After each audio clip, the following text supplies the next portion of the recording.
oso garrantzitsua da elkarrentzuteko ahalmena lantzea. Ez badugu bestea entzuteko ahalmenik, gaitasunik, zer egiten dugu mundu honetan? Hil egingo ginake. Tokatzen balin bazaigu aldamenean egotea buru nahasmendua duen batekin,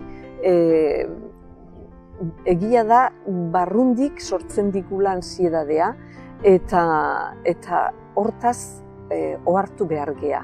Ezagutu behar dugu gure egoera, gure angustia, gure ansiedadea eta ikasi behar dugu horrekin bizitzen. Lana egin behar da, alde batetik, norberaren angustia soportatzeko eta gero bestearena ulertzeko pixka bat eta gero entzuteko. Lehenengo gauza da norbera nola dagoen ulertzea. Norbera gaizki balin badago, hobe da joatea. Ez saiatu bestea aldatzen o besteari aholkuak ematen, nik esango nuke ez duela ezertako balio. Bere pentsamentua dago finkatua, bere pentsamentua jakin behar dugu nahastutzen denean beak eusten dio zerbaiti lasaitzeko. Orduan, hori ezin diozu kendu.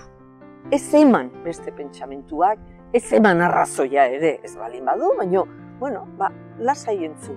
Nik aholkuak eman ezkioz, esango nuke, itxoin, norbera lasaitu eta egon, aldamenean egon, entzun eta horrela jarraitu.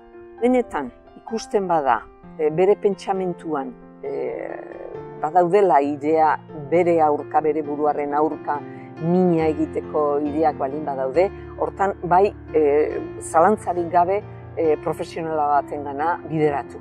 Ahal den moduan, gaixo batentzat,